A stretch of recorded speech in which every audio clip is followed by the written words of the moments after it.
movie, The Tender Bar, centers around a boy who grows up at a local bar and the lessons and relationships he forges along the way. It turns out there's a real-life Tender Bar in the heart of New York City. Take a look. My name is Adam Glenn, and I own Jimmy's Corner right in the heart of Times Square. So this is where my parents met, where they fell in love, and later where they decided to create their legacy. It's been our bar ever since. My dad, Jimmy Glenn, was a Hall of Fame boxing trainer. That's why the boxing theme here at Jimmy's Corner, and it hasn't changed very much at all in the past 50 years. This is the only place in Times Square where you can still get a beer for $3. My mom passed away 6 years ago, and unfortunately a year ago my dad passed away. That was the first time in 47 years that we actually had to close the bar. In my life, we've never been closed for more than a day. So the idea that we would be closed for a week or a month or, what ended up being 18 months was scary because, no one knew when we'd be able to reopen again.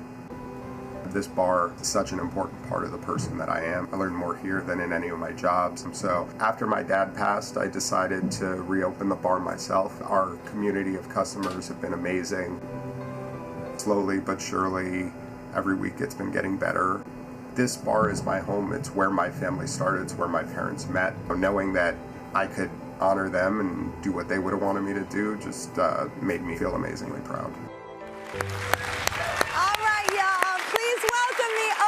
Jimmy's Corner, Adam Glenn.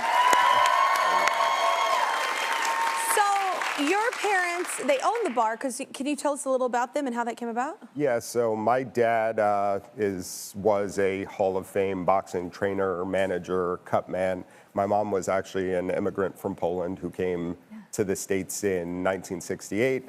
And they actually met in the bar we owned before it was Jimmy's Corner. So that's where they met. That's where they fell in love.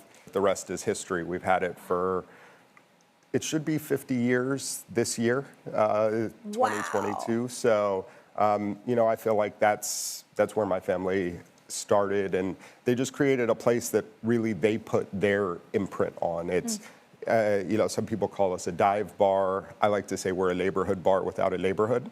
And I met so many great people in there, people who really cared about my parents, who really cared about me. I'd be sitting talking to like a 70-year-old man about like my book report, and he'd be really engaged. I love that. That's so cool. Well, in the movie, the character played by both Ty and Daniel grows up to attend college at Yale. Now, you didn't attend Yale. You attended... So... just such a... No one knows look, this school. Well, and I have to be honest, because Yale rejected me. Oh, so really? They did. So I applied to a lot of law schools. I did not know that. So I had to settle on going to Harvard, which he settled on Harvard. So, I was like, that's your settling? That's like people's dream? It was an amazing experience, and I was really lucky. And, for my parents, my dad had to drop out of the 7th grade to work. Yeah. And my mom came from a really educated family in Poland, but when she got here, she had to work really hard, and education was so important to them that, when I got into Harvard, I remember I was sitting at home and I got a call and I got accepted, and they were the first people I called, and they were at the bar. And, if anyone who knows my parents, they didn't give a lot away for free, but they were so happy. I could just hear them. The whole bar is getting around. And it was just so for them. Even my graduation day, just seeing how happy they were.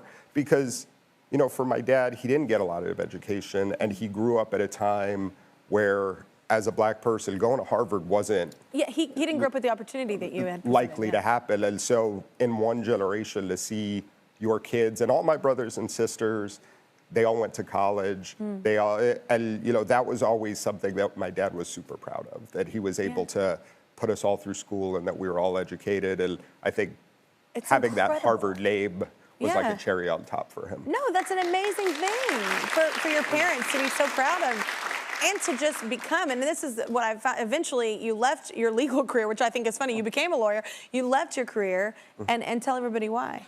So, I was a lawyer for 5 years, and I enjoyed it. I liked being a lawyer, but I would still moonlight at the bar. Like, I always loved the bar. So, the partners at my firm didn't know, but I was closing deals and taking calls from the back of the bar, just so that I could work there and be close to my family and gosh. give them some time off, because my parents never took vacations. So it wasn't until I was able to run the bar that they actually like took a vacation together and went somewhere. So, you know, I was still working then, but in 2014, my mom got diagnosed with lung cancer and she couldn't work. She actually worked for a while, but after a while she couldn't work, and I needed to step up and take more responsibility there. At that point, my dad was 84 and, you know, he needed some help, and unfortunately in 2015, my mom passed away. And it just came to a point where I had to make a real decision, what's most important to me. And the bar and my dad and the legacy of my family was just so much more important to me than anything else. That's awesome. That's because you had an awesome family. Yeah. That's an amazing thing when you don't want to leave them, you want to come back and help. So, Adam, we mentioned your bar shut down at the start of the pandemic, but something else tragic happened as well. So yeah, we shut down in March of 2020, and unfortunately a few weeks after we shut down, my dad got COVID, and after a month-long battle with COVID, he passed away in May of 2020. And you know, it was a devastating loss for me, because I always say you're really lucky if you get to sort of get to a point where your parents aren't just your parents, but they're your friends. And my mom and dad were like my best friends. And so losing my dad, who's always been my example of how to live, how to be a man, how to do things, you know, it was devastating for me. But seeing when he passed, the outpouring of love from the community, you know, we don't think of ourselves as well-known or famous, but you know, all the newspapers, all the people from all over the world, like reaching out and telling me all the ways that my dad touched their life. It was really like even though we couldn't be together, and that made it very hard during COVID, like I couldn't be with my family, we couldn't all be together, it just felt amazing to have all this love and support. Absolutely. And it's cool when you know how cool your family is, but to hear that from everyone else, to know the impact that they've made on the community and all these people and these lives is so cool. So did you consider closing the bar? I mean, for me, that was never a thought. Like, there was never, even when my dad was sick, when we first closed, like when I would come to the hospital and see him, you know, every day we would talk about when we were reopening our bar. And when he passed away, there was never a moment that I said, am I going to reopen, or what are we going to do? It was just, when can we, and what do we need to do to get there? Yeah. For me, that bar is such an important part of who I am. And also, I feel like of New York. Like, I don't believe that I would exist anywhere else, and if not for that bar. Like, I love that feeling, that home. Yeah, but also just looking, and, you know, my mom, a Polish immigrant, my dad, a black man from South Carolina, them meeting, like, that wouldn't have happened outside of New York. All the friendships and relationships we see that happen in the bar, like, these are things, it's part of a New York story. And so I love the city, and I feel like my bar is part of it. Yeah, well, it absolutely is. And we absolutely love what Jimmy's Corner is all about, but we're hardly the only ones.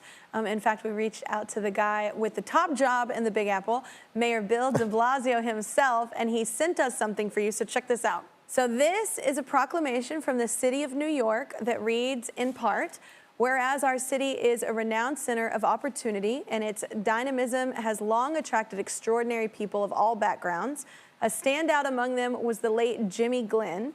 This year marks the 50th anniversary of his historic institution. Its reopening signifies our city's resiliency and the progress we have made in our efforts to recover from this unprecedented crisis. Now, therefore, I, Bill de Blasio, Mayor of the City of New York, do hereby proclaim August 18th in the City of New York as Jimmy Glenn Day. This is so cool! And you're going to hang it up in the bar. That will definitely go in the bar, and He has amazing. A day. That's amazing. It's amazing of a day. And it's really touching, and that's amazing, because August 18th was always, it was like a holiday in the bar. That was my dad's birthday. Yeah. And people would come from all over the country to be a part of it, and, you know, I'd have people coming in. I'm coming in for Jimmy's birthday, so that's amazing. Yeah. Thank you so much. No, we love it. It's such a great story.